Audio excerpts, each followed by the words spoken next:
Practice from SBS News. It's morning's edition of 7th May 2024.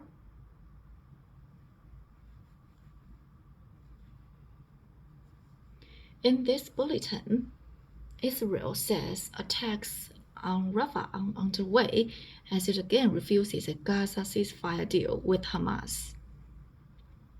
Advocates say government's own one-off $1,100 payment for abuse victims is insufficient.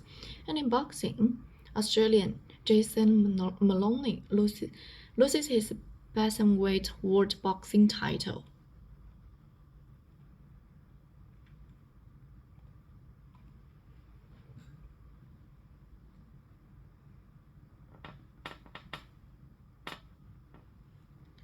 Protests erupt as an Israeli official says they cannot agree to a Gaza ceasefire deal with Hamas, and Prime Minister Benjamin Netanyahu said an invasion of the southern region of Rafah will go ahead.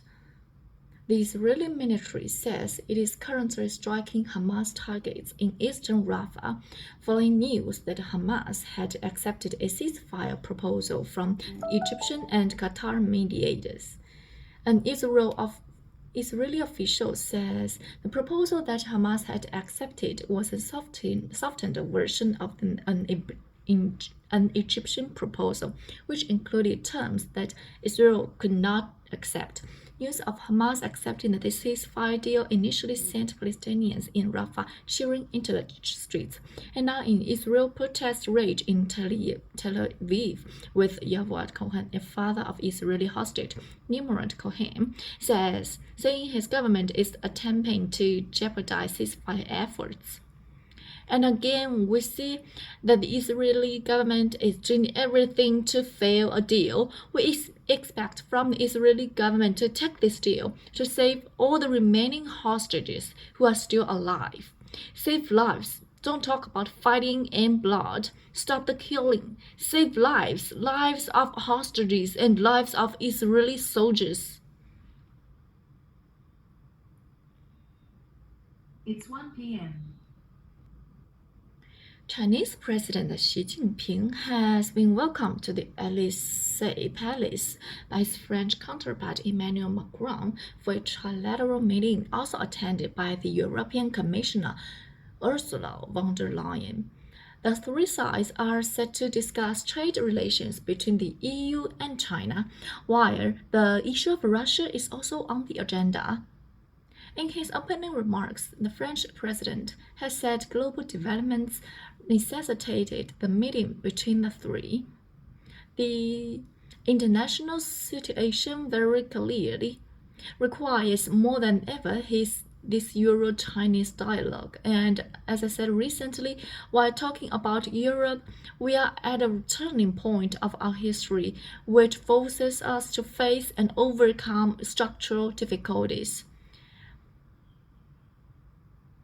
Following his departure from Paris, Mr. Xi is also set to visit Belgrade and Budapest as part of his European tour. Advocates calling for an end to domestic violence against women say the federal government is recently announced one-off a $1,500 payment for abuse victims is insufficient.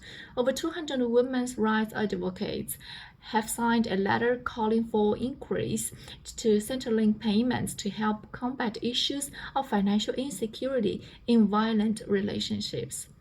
It comes amid a growing crisis of violence against women in Australia, with state and federal leaders facing mounting pressure to take action.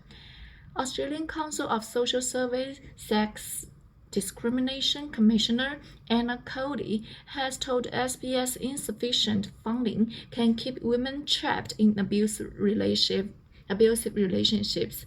So I think what it does is it traps both, particularly younger women and older women, in a violent relationship if they don't have something which provides a dignified and a survivable rate of payment, which is what we've been calling for in that letter that has been initiated by our ACOS. The Western Australian Muslim community is calling for more action to eliminate stigma around mental health and the allocation of resources for treatment and detection. It comes after the death of a 16-year-old high school student who was shot by police after stabbing a man in the back at a warehouse car park in Willerton late on Saturday. The parents of the teenager had earlier raised their concerns to police over his radicalization from social media. Criminology lecturer at Deakin University, Imogen Richards, says the radicalization may not necessarily be due to religious reasons. For young people who actually are in a mental health crisis or have other circumstances going on that gravitas, that weight as well, can also be attractive as a way to actually ascribe meaning and understanding for themselves to what they might be going through, which isn't actually deriving from an understanding of a specific religious doctrine. In boxing, Jason Maloney's desperate attempts for a final second knockout has fallen short, with the Australian losing his WBO bantamweight world boxing title to Japanese newcomer Yoshiki Taike in Tokyo. Australia is now without a current male world boxing champion after the 33-year-old's unanimous points loss, his first in 4 years, to a man in just his ninth professional boxing fight. A former world kickboxing champion, Taike dominated the first 5 rounds. He landed no less than 10 punches in each round, while Maloney made contact on no more than 6.